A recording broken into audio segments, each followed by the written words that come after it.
Hello, cool Mummy Lisa here.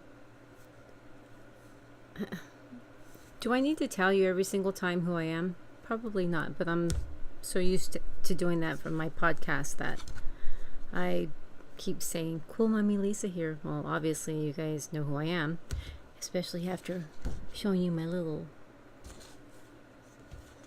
what would you call this? Little intro paper sheet.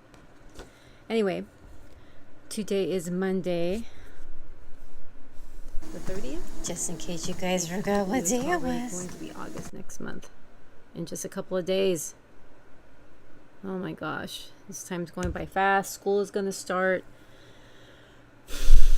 Back to getting up even earlier. And why do my glasses look crooked? There we go. Actually, I probably don't even need these right now. So today I had a request from a subscriber who happens to be family that asked me to, on my videos or in my videos, to tell some stories from growing up. They're kind of scary stories, so I decided to do that today, and I decided to do them in my room and have a little darkness to make it a little more eerie. You can hear my fan in the background. Sorry about that, but it's hotter as fuck today. Don't tell my niece, so she'll probably hear this if she watches this anyways, but she lives in the place, and she texted me today, or she posted something on Facebook that it was 120, so I didn't even tell her that it was like 90 degrees here, because she'll probably kill me. Why are you complaining that it's 90 degrees? It's 120 over here.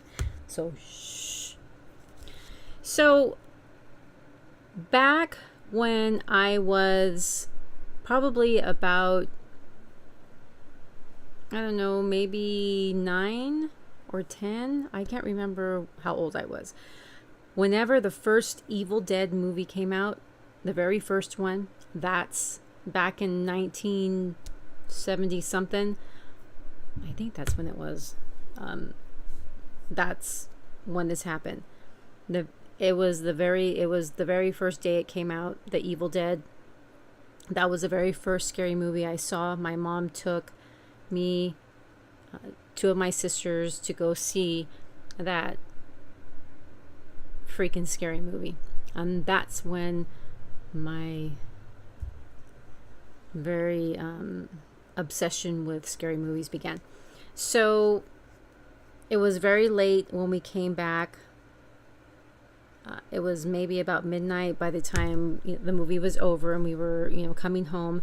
And we lived in a place, we had a ranch. It was, I think, a 5-acre ranch, and our house was kind of situated. You had to drive down this long dirt road, and then you had to drive down another long dirt road, and our house was to the left of that road, but our garage, it was a detached garage that was in front of that very last driveway.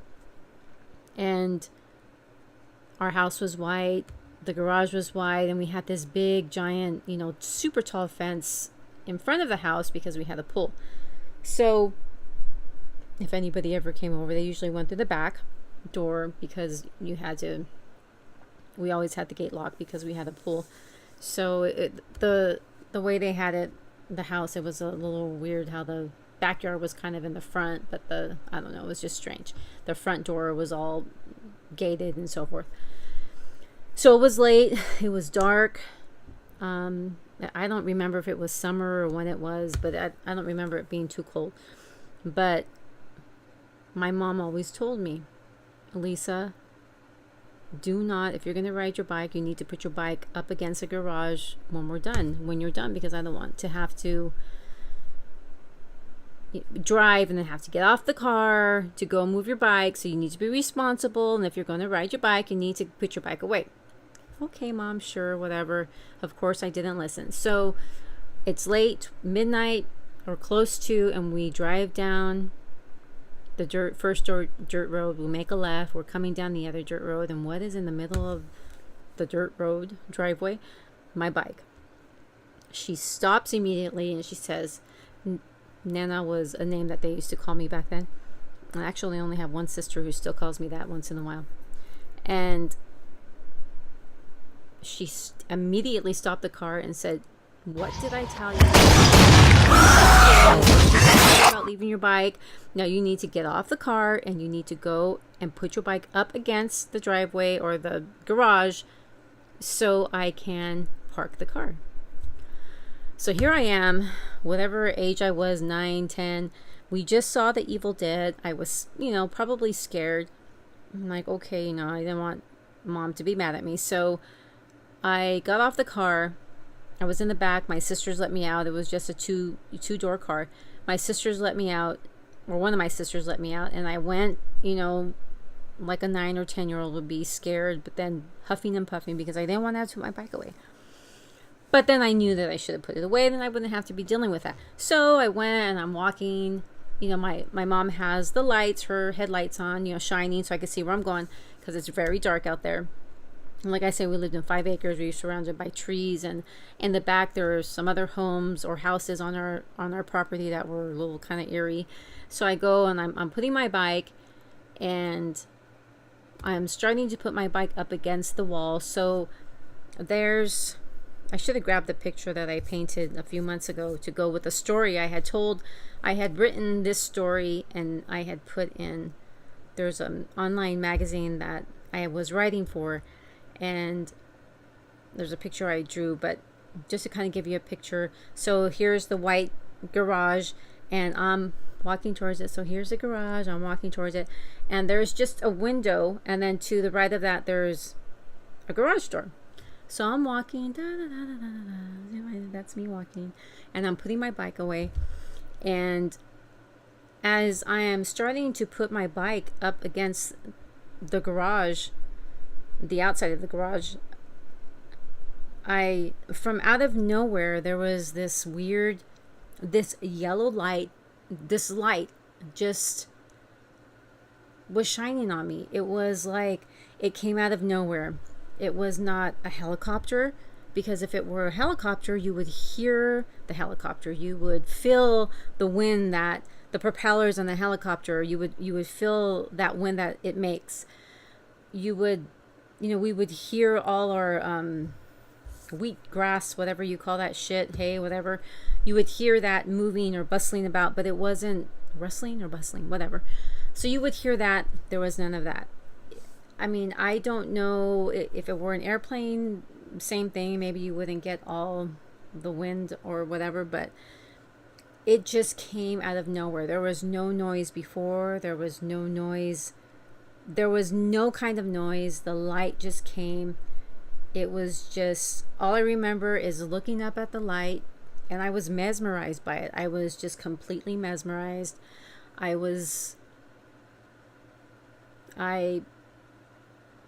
couldn't hear anything. All I saw was this light. And I don't know how much time passed by. Maybe it was a few seconds. Maybe it was a couple of minutes. I'm not sure. But all I heard suddenly were my mom and my sisters yelling at me. Nana, you need to get over here to the car and put your bike down. Drop that bike. Get over here. And then I got scared because I'm thinking, what the hell in my head, in my little tiny head. My head was a little tiny then. Not big like it is now. I wasn't really afraid. I was just kind of like, I was a little bit tripped out. And I think what scared me more was them yelling for me to get to the car, because then in my little head, I thought, wow, what the heck is going on? So we were quite a distance. I was quite a distance from the car to the garage, because I had left it like right in between the garage and this long driveway. And I dropped my bike. And again, I'm not afraid of what I'm looking at.